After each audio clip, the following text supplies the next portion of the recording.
5 से 6 हज़ार के बाद पतला होने लगता है, जिससे आपको बाइक की पिकअप वगैरह में फ़र्क लगने लगेगा। तो अगर मैं सर्विस कॉस्ट की बात करूँ तो ये अराउंड आती है भाई। मैं तो ये रिकमेंड करूँगा कि आप सिंटेड वाले ब्रेक पैड्स ही डलवाओ। हाँ, मैं मानता हूँ भाई थोड़े से कॉस्टली पड़ते हैं, पर जो उसकी ब्रेकिंग क्वालिटी है भाई वो बहुत अच्छी है। क्योंकि अगर आप इस बाइक को चला रहे हो, आप पावर फील कर रहे हो, तो उस टाइम पे भाई आपको ब्रेक्स भी बहुत अच्छी चाहिए होती है। इनकेस अगर आप बहुत ज़्यादा रैश ड्राइव कर रहे हो, बहुत गलत तरीके से बाइक चला रहे हो, तो भाई आपका इंजन जो है 12 से 15 हज़ार पे ही खुल जाएगा। मेरे इनफैक्ट बहुत सारे 390 वाले फ्रेंड्स हैं, वो 12 से 15 हज़ार पे इंजन खुलवा के बैठे हुए, और जो उनका खर्चा सुन लोगे आप, तो भाई आप सुन के शौक हो जाओगे। जैसा H1 आप डलवा सकते हो, जो आपको पड़ेगा अराउंड 10 से 11 हज़ार के बीच का।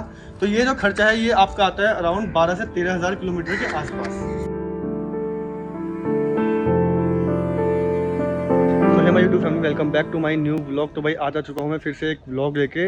इसमें हम करने वाले ड्यूक 390 की मेंटेनेंस कॉस्ट के बारे में बात। तो भाई अगर आप ड्यूक 390 खरीदने वाले हो, उसके अंदर आपको लगता है कि भाई क्या क्या खर्चा हो सकता है और कितने टाइम पर क्या क्या चेंज करवाना पड़ता है, कितना कॉस्ट आता है उसका, सर्विस से लेके टायर, ब्रेक पैड, जो खर्चे होते हैं ड्यूक 390 में, आज हम करने वाले हैं उसके बारे में बात। तो बिना किसी देरी के करते हैं भाई लोग स्टार्ट। तो भाई लोग ये रही वो ड्यूक 390 जिसकी हम करने वाले हैं मेंटेनेंस कॉस्ट के बारे में बात। तो भाई मेंटेनेंस कॉस्ट के अंदर सबसे पहले क्या आता है, सबसे पहले आती है भाई बाइक का इंजन, जिसमें हम करवाएंगे सर्विस। तो भाई सबसे पहले अगर मैं सर्विस की बात करूँ तो वो अराउंड आपकी होती है 7 से 8 हज़ार किलोमीटर के आसपास।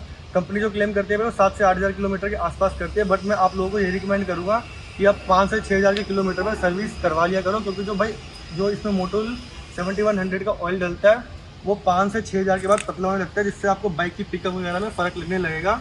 तो अगर मैं सर्विस कॉस्ट की बात करूँ तो ये अराउंड आती है भाई 3500 के आसपास।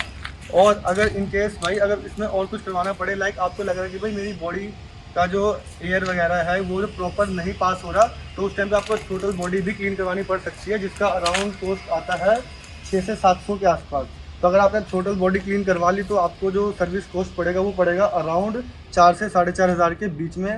तो भाई ये एक जो सर्विस कॉस्ट है, मैं ये कह सकता हूँ मिडिल क्लास बॉयज़ के लिए थोड़ा सा ज़्यादा हो सकता है। और मैंने जैसा कि आपको बताया था 7 से 8 हज़ार किलोमीटर पे इसकी सर्विस होती है। वही इन केस ऑफ अगर आप 7 से 8 हज़ार किलोमीटर नहीं चला पा रहे हो, तो आपको भाई 5 से 6 महीने, मैंने ज़्यादा बोल दिया, मैक्सिमम 5 मंथ्स का टाइम पीरियड होता है ऑयल के। एक कह लो आप ऑयल की जो क्वालिटी होती है वो अच्छा रखने के लिए 5 महीने का मैक्सिमम टाइम पीरियड होता है। अगर आपने 5 महीने 500 किलोमीटर की बाइक चलाई है तो भाई आपको ऑयल चेंज करवाना ही पड़ेगा। तो भाई अगर मैं सर्विस के बाद आऊँ तो भाई हम लोग आते हैं भाई इस गाड़ी के ब्रेक्स के ऊपर। तो भाई जो इस गाड़ी के ब्रेक्स है, जो आगे और पीछे ब्रेक्स डलते हैं भाई, वो 2 तरीके के आते हैं कंपनी के अंदर। इन केस अगर मैं बताता हूँ, अगर आप डलवा रहे हो पीछे, तो अगर मैं पीछे वाली ब्रेक्स की बात करूँ तो भाई वो नॉर्मल ब्रेक्स ही आती है, इसमें कोई सिंटेड वगैरह वाला सीन नहीं है, आपको नॉर्मल ब्रेक पैड्स ही डलवानी पड़ेगी। बट जो भाई ड्यूक 390 और RC 390 है, उसके आगे की ब्रेक पैड्स की अगर मैं बात करूँ तो इसमें भाई 2 तरीके की ब्रेक पैड्स आपको मिलती है कंपनी के अंदर। एक होती है सिंटेड वाली, जो थोड़ी सी कॉस्टली, थोड़ी क्या भाई मैं कहूँ तो बहुत ज़्यादा कॉस्टली पड़ती है, और जो नॉर्मल वाली होती है वो आपको एक मिडिल रेंज में मिल जाती है। तो अगर मैं बात करूँ भाई लोग नॉर्मल वाली, तो वो आपको पड़ती है अराउंड 350 के आसपास। बट भाई अगर मैं सिंटेड ब्रेक पैड्स की बात करूँ तो भाई वो पड़ती है 2700 से 2800 रुपये की कंपनी के अंदर। ये जो ब्रेक पैड्स जो मैं आपकी फ्रंट वाली बता रहा हूँ, ये पहले अराउंड 2100-2200 की आती थी, बट रिसेंटली 2-3 महीने पहले या 2023 में आप मान लो, अभी 2023 चल रहा है, तो अगर आप 2023 में इसकी सर्विस कराओगे और उस टाइम पर ब्रेक पैड चेंज करवा रहे हो फ्रंट वाली, तो वो आपको पड़ने वाली भाई 2700 से 2800 कंपनी के अंदर। ये अराउंड 3000 भी टच कर सकती है। ये वेरी करता है भाई अलग अलग सर्विस सेंटर के ऊपर कि आप किस स्टेट में और किस एरिया के सर्विस सेंटर में जा रहे हो। तो अगर मैं वही बात करूँ, अगर आप दोनों ब्रेक पैड डलवा लोगे तो वो आपको कॉस्ट करेगा अराउंड 3500 के आसपास।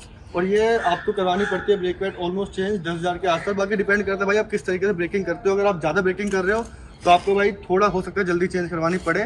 जो रियर ब्रेक पैड्स है वो थोड़ी जल्दी गिर जाती है, जो फ्रंट है उसमें अच्छा खासा टाइम पीरियड एक लेता है, 10 से 15,000 आपके आसपास ये बाइक आराम से चल जाती है उस ब्रेक पैड्स के साथ।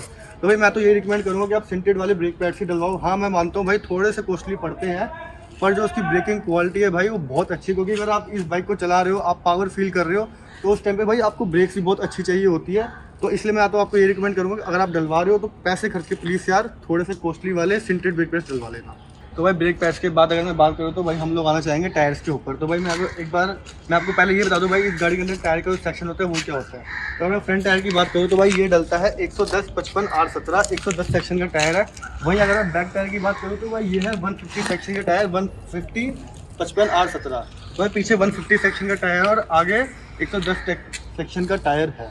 तो अगर मैं बात करूँ भाई इस टायर की प्राइसिंग कॉस्ट, भाई ये जो टायर का सेक्शन है जो मैंने आपको बताया 110 और 150, ये भाई हर कंपनी बनाती है। लाइक MRF को ले लो, अपोलो को ले लो, मेटल को ले लो। बट अगर मैं कंपनी की बात करूँ, जो अब जब आप बाइक खरीदने जाओगे तो उस टाइम पे आपको जो कंपनी टायर प्रोवाइड करते हैं वो करते हैं मेटलर का M5 टायर, जो कॉस्ट करता है भाई आफ्टर मार्केट में अराउंड 19 से 20 हज़ार रुपये का। मतलब इस प्राइसिंग रेंज में अगर आप 4 लाख खर्च के ड्यूक 390 खरीद रहे हो तो कंपनी आपको 20 हज़ार रुपये का टायर का पेयर देती है। तो भाई ये, और जो मेटल के टायर वो काफ़ी अच्छे होते हैं। बट क्या होता है भाई, लोग क्या करते हैं, लोग उसके बाद जब टायर घिस जाते हैं तो भाई लोगों का बजट इतना अलाउ नहीं करता, तो वो भाई सस्ते टायर डलवा लेते हैं, अलग अलग कंपनी के टायर डलवा लेते हैं। लाइक अगर मैं MRF की बात करूँ, लोग MRF के टायर डलवा लेते हैं। मैं बात करता हूँ 2020 की, जब 2020 में RC 390 और ड्यूक 390 BS6 वाली लॉन्च करी थी, तो कंपनी ने थोड़ी सी क्रॉस कटिंग करने के लिए MRF का टायर देना शुरू कर दिया था। बट भाई जो उसका रिस्पॉन्स था वो काफ़ी बेकार आने लगा था कंपनी की तरफ से, तो कंपनी ने 2022 के बाद दोबारा से मेटल देना शुरू कर दिया है। तो वही MRF के टायर की अगर मैं बात करूँ तो वो अराउंड आपको पड़ जाता है 9,000, 8 से 9,000 के बीच में दोनों पेयर पड़ते हैं। और जो मेटल M5 कंपनी दे रही है वो अराउंड आता है भाई 19 से 20 हज़ार। तो भाई इसका कोई कंपेरिजन ही नहीं है यार। अगर आप मेटल की क्वालिटी की बात करोगे तो प्योर रेडियल टायर है भाई। अगर आप उस पर लीन कर रहे हो, बाइक भगा रहे हो, तो आपका जो कॉन्फिडेंस है वो हमेशा टॉप पे रहेगा।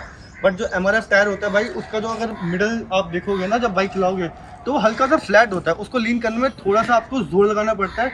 बट जो मेटल का टायर है वो भाई इजीली लीन हो जाता है, कहीं पे भी कटिंग आप मार सकते हो आराम से। और अगर आपका भाई बजट अलाउ नहीं कर रहा मेटल का, तो उसको आप रिप्लेस करके डलवा सकते हो अपोलो H1 टायर, जो मैंने खुद अपने पीछे वाले रियर में डलवा रखा है। एक बार दिखा दो यार, क्योंकि ये जो अपोलो का भाई टायर है ये अराउंड MRF टायर के प्राइसिंग में ही आता है। मैक्सिमम 1000 या 1500 महंगा पड़ता है। बट जो अपोलो टायर्स की क्वालिटी है भाई, वो मैं ये कह लो 19 या 20 का ही फ़र्क होगा मेटलर M5 के टायर से। मतलब अगर आप 20 हज़ार नहीं खर्च पा रहे हो तो भाई 10 से 11 हज़ार खर्च के आप अपोलो का अगर पेड़ डलवा रहे हो तो भाई वो टायर एक नंबर है। अगर आप कहीं पे भी देखोगे, जनरली जिनको बाइक की नॉलेज होगी, ड्यूक 390 चला रहे हैं, जो ड्यूक 250 चला रहे हैं या RC 390 चला रहे हैं, उनके मोस्टली जो पुराने बंदे होंगे जिनकी पुरानी बाइक्स होगी, वो लोग अपोलो ही प्रेफर करते हैं पहले, क्योंकि मेटलर तो कॉस्टली पड़ता है। बट कहीं ना कहीं अपोलो ने जो मार्केट बनाई है इस टाइम पे ड्यूक 390 KTM के अंदर जो टायर वो दे रही है, उसको लेके भाई अपोलो ने बहुत तगड़ी मार्केट बना ली है। क्योंकि उनको पता है भाई जो वो चीज़ दे रहे हैं वो इस बाइक के लिए एकदम परफेक्ट चीज़ है। क्योंकि भाई मैंने भी अपोलो टायर, लाइक अगर मैं अपनी बाइक की बात करूँ तो भाई 30 हज़ार के आसपास चल चुकी है। और 30 हज़ार किलोमीटर में मैं बात करूँ तो मैंने अराउंड 3 टायर चेंज करवा दिया। मैंने रियर वाला मैंने 3 टायर चेंज करवा दिया अपोलो का, और आज तक भाई मेरे को लीन करते हुए कोई दिक्कत नहीं आई है। और प्रॉपर लीन जिसको बोलते हैं भाई वो हुई है ये बाइक के अंदर। तो मैं तो आपको यही रिकमेंड करूँगा लो बजट में और सबसे अच्छा tyre Apollo alpha H1, sorry मैं बोलना भूल गया, गलत मैं मुंह से निकली नहीं, अपोलो अल्फा H1 आप डलवा सकते हो, जो आपको पड़ेगा अराउंड 10 से 11 हज़ार के बीच का। तो ये जो खर्चा है ये आपका आता है अराउंड 12 से 13 हज़ार किलोमीटर के आसपास। तो भाई आपने देखा, हमने बात करी भाई सर्विस कॉस्ट की, ब्रेक पैड्स की, टायर्स की। जो मेन खर्चे हैं भाई वो हर बाइक में जो करवाने ही पड़ते हैं। बट भाई इसके साथ अगर मैं बात करूं कि भाई बाइक के कुछ पार्ट्स भी होते हैं यार, वो भी कुछ कुछ टाइम के बाद टूटते हैं, गिरते हो आप, थोड़ा बहुत छोटा मोटा क्रैश होता है तो उस टाइम पे भाई वो पार्ट्स टूट सकते हैं। तो भाई जो जब बाइक गिरेगी आपकी, तो सबसे पहले जो चीज़ हिट होती है वो है भाई आपका बाइक का पैनल और ये दोनों lever, clutch lever and brake lever. तो भाई पैनल की बात करूँ तो वो इतना महंगा नहीं है, अराउंड 1500 से 2000 के आसपास आता है, जो आप चाहो तो इंश्योरेंस से भी चेंज करवा लेते हो। बट अगर मैं भाई ब्रेक पैड्स मैंने बोल दिया गलती से, brake lever and clutch lever की मैं बात करूँ तो जो क्लच लीवर है, अगर आप यहाँ से दिखाओगे ये वाला भाई, तो ड्यूक 250, ड्यूक 200, ड्यूक 125 में जो लीवर आते हैं वो आते हैं नॉर्मल लीवर। बट जो ड्यूक 390 में आती है एडजस्टेबल लीवर, अगर आप यहाँ से देखोगे ये एडजस्ट करने का होता है, तो आप अपने हिसाब से जब मर्जी चाहो जैसे मर्जी एडजस्ट कर सकते हो। तो ये लीवर अराउंड आता है 350 के आसपास। तो इस साइड का अगर मैं क्लच लीवर की बात करूँ तो ये इतना कॉस्टली नहीं है। बट अगर वहीं आप राइट साइड पर देखोगे ब्रेक लीवर, ये भी एडजस्टेबल है, आप अपने हिसाब से एडजस्ट कर सकते हो। बट जो ब्रेक लीवर जहीं अगर मैं बात करूँ हर कंपनी में, चाहे कोई सी बाइक हो, चाहे 150 सीसी की ले लो, चाहे 200 सीसी की ले लो, वहीं KTM की भी बाइक ले लो यार 200-250 सीसी की, वो अराउंड 300-400 के आ जाते हैं। बट वही ड्यूक 390 में अगर आपका लीवर टूटा गिरने की वजह से, तो वहीं आपको भाई 2300 से 2400 खर्चने पड़ सकते हैं। तो मतलब अगर मैं ब्रेक लीवर की बात करूँ तो ड्यूक 390 का भाई थोड़ा सा कॉस्टली पड़ता है। और मे भी जहाँ तक मेरा आइडिया भाई, ये आप इंश्योरेंस के अंदर कवर नहीं कर सकते हो। तो ये एक छोटा सा भाई नुकसान है अगर आप रैश ड्राइव कर रहे हो। इनकेस ऑफ खड़े खड़े भी अगर बाइक आपकी गिर जाती है राइट साइड पे, तो उस टाइम पे भाई आपको 2500 का नुकसान भरना पड़ सकता है। तो भाई ये एक बहुत ज़्यादा खर्चा है इस बाइक का।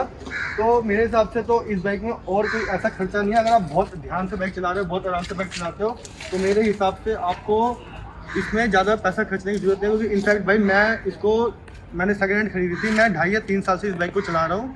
मैंने अराउंड 3200 कह रहा हूँ, मैं 32,000 चला चुका हूँ। जैसा कि मैंने अभी आपको बताया कि मैंने 3 टायर भी चेंज करे हैं। तो मैं 32,000 के आसपास इस बाइक को चला चुका हूँ। और मैंने अभी तक भाई इस पर कोई एक्स्ट्रा खर्चा नहीं करा। जस्ट सर्विस हुई है, ब्रेक पैड्स चेंज हुए और टायर्स ही चेंज हुए हैं।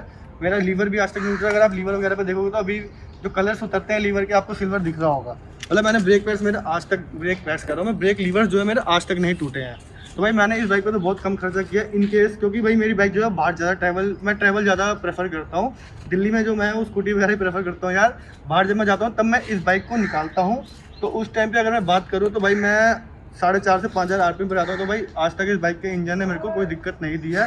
भाई अगर आप सुनोगे ड्यूक 390 के बारे में या RC 390 के बारे में, तो आपको बहुत चीज़ें सुनने को मिलती है। भाई इसका इंजन ख़राब है, या इंजन ये है, इंजन वो है।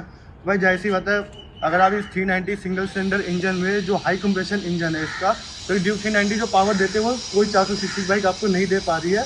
तो अगर इसको आप भाई रैश ड्राइव कर रहे हो, बहुत गलत तरीके से भगा रहे हो, तो भाई इसका इंजन की जो लाइफ है वो कम हो जाती है। लाइक मैंने बताया ना आपको, 32,000 मेरी बाइक चल चुकी है, तब जाके भाई मेरी इंजन ने थोड़ा सा काम मांगा था।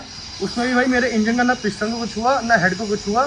सिर्फ जो मेरी कूलेंट थी, जो 2017 वाला जो मॉडल था ड्यूक का और RC का, उसमें कूलेंट मिक्सिंग का प्रॉब्लम था। तो वो जनरली 12 से 15,000 किलोमीटर आ जाता था। बट जो मेरी बाइक है भाई वो बहुत अच्छे तरीके से चल रही थी। ये मैं तारीफ नहीं कर रहा अपनी, बट मेरी बाइक बहुत अच्छे तरीके से चलती थी। इस वजह से भाई 32,000 किलोमीटर चलने के बाद भी जो मेरी बाइक में जो खर्चा हुआ है इंजन के ऊपर, वो जस्ट हुआ कूलेंट मिक्सिंग का। तो भाई कूलेंट मिक्सिंग भी दो तरीके से होते हैं। राइट साइड पे बताऊँ तो एक सील आती है, और एक लेफ्ट साइड पे जो इंजन के अंदर होती है।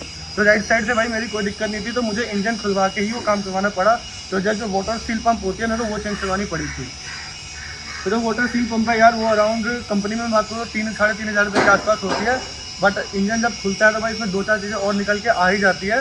तो ये लगा लो 32,000 किलोमीटर चलाने के बाद भी जो मेरा खर्चा हुआ है वो ना के बराबर हुआ, क्योंकि ना मेरे पिस्टन को कुछ हुआ ना मेरे हेड को कुछ हुआ। अगर मेरे पिस्टन को कुछ हो जाता तो भाई मेरा खर्चा वो 15 से 20 हज़ार पर बढ़ सकता था। तो भाई मेरा काम है 15 से 20 हज़ार के बीच में ही हो गया था। इन केस अगर आप बहुत ज़्यादा रैश ड्राइव कर रहे हो, बहुत गलत तरीके से बाइक चला रहे हो, तो भाई आपका इंजन जो है 12 से 15 हज़ार पे ही खुल जाएगा। मेरे इनफैक्ट बहुत सारे 390 वाले फ्रेंड्स हैं, वो 12 से 15 हज़ार पे इंजन खुलवा के बैठे हुए, और जो उनका खर्चा सुन लोगे आप, तो भाई आप सुन के शौक हो जाओगे। जो उनका खर्चा आता है भाई अराउंड 35 से 40 हज़ार पे आता है। भाई अगर आपकी किस्मत अच्छी है तो आपके हेड को वैसे कुछ नहीं होगा, हेड को होता भी नहीं है कुछ। अगर हेड आपका गया तो भाई 50 से 60 हज़ार के नीचे आप आ जाओगे सिर्फ इंजन के ऊपर। तो भाई मैं तो ये रिकमेंड करूँगा, ड्यूक 390 अगर आप खरीद रहे हो तो भाई इसको प्यार दो। ये मशीन प्यार मांगते हैं भाई। अगर आप प्यार नहीं दे पा रहे हो, बहुत रैश ड्राइव कर रहे हो, तो भाई ये आपको बहुत रुलाने भी वाली है। इनफैक्ट तो मैं यही बोलूँगा कि भाई बाइक को जितना प्यार दोगे भाई ये आपको उतना प्यार देगी, उतना खर्चा आपका कम करवाएगी। तो भाई अगर वीडियो अगर आपको अच्छी लगी हो तो भाई प्लीज़ वीडियो को लाइक करो, शेयर करो, और चैनल को सब्सक्राइब करना मत भूलना। और ऐसे ही कंटेंट्स के लिए प्लीज़ यार हमारे चैनल को सब्सक्राइब कर दो और बने रहो हम लोगों के साथ।